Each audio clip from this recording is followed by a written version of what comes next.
নামাজ পড়তে এসে ভ্যান হারানো সেই মুস্তাফিজুর রহমান পেলেন নতুন ভ্যান। দিনাজপুরের ফুলবাড়ি থেকে মোহাম্মদ আশরাফুল ইসলামের পাঠানো তথ্যে বিস্তারিত।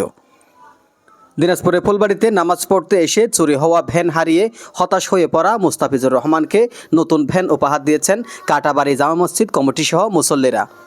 গতকাল শনিবার ২৪ মে আসরের নামাজের পর মসজিদ চত্বরে এক অনাড়ম্বর আয়োজনে মুস্তাফিজুর রহমানের হাতে নতুন ভ্যানের চাবি তুলে দেওয়া হয়। মুস্তাফিজুর রহমান উপজেলা শিবনগর ইউনিয়নের দাদুপুর পুরাতন বন্দর এলাকার বাসিন্দা। ছোটবেলা থেকে তিনি মৃগরোগে আক্রান্ত। সংসারের একমাত্র উপার্জনক্ষম এই মানুষটি ভ্যান চালিয়ে জীবিকা নির্বাহ করতেন। গত ২৯ এপ্রিল কাটাবাড়ি জামে মসজিদে নামাজ আদায়ের সময় তার তালাবদ্ধ ভ্যানটি চুরি হয়ে যায়। এই ঘটনায় ভীষণভাবে মুচড়ে পড়েন মুস্তাফিজুর রহমান। সামাজিক যোগাযোগ মাধ্যমে বিষয়টি ছড়িয়ে পড়লে সহানুভূতিশীল ব্যক্তিরা এগিয়ে আসেন। মসজিদ কমিটির উদ্যোগে স্থানীয় ও দেশের বিভিন্ন প্রান্ত থেকে আসা অনুদানের টাকায় ৭৫,০০০ টাকা ব্যয়ে একটি নতুন ভ্যান ক্রয় করে তার হাতে তুলে দেওয়া হয়। ভ্যান পেয়ে আবেগ আপ্লুত মুস্তাফিজুর রহমান বলেন, হারানো ভ্যান খুঁজতে প্রতিদিন পথে পথে ঘুরেছি।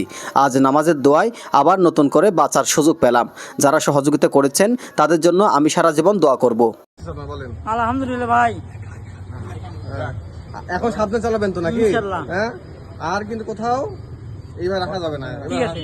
বুঝছেন না? তারপর তো আল্লাহর ইচ্ছা, বুঝছেন না? সবাই আমাদের সাহায্য করছে। আমার কোনো কাম নাই, সব উপরে আল্লাহ। হ্যাঁ, এখন সাবধানে চালাইতে হবে। বুঝছেন? কোথাও ধুলে কাগজ জিম্মাদারি দিয়ে, হ্যাঁ ইনশাআল্লাহ। আর হারা যাবে না কিন্তু। ঠিক আছে। ভ্যান হস্তান্তর অনুষ্ঠানে উপস্থিত ছিলেন কাটাবাড়ি জামে মসজিদের খতিব হাফেজ মোহাম্মদ নাজিমউদ্দিন, কমিটির সভাপতি আলহাজ মোহাম্মদ মহসিন আলী সরকার, ক্যাশিয়ার মোহাম্মদ আমিনুল ইসলাম, স্থানীয় সাংবাদিক ও গণ্যমান্য ব্যক্তিরা। অনুষ্ঠানের শেষাংশে মুস্তাফিজুর রহমানের জন্য বিশেষ মোনাজাত পরিচালনা করেন মসজিদের খতিব। এটি এলাকাবাসীর জন্য মানবিকতার এক অনন্য দৃষ্টান্ত হয়ে থাকলো। এজান নিজামউদ্দিন, ডেস্ক রিপোর্ট।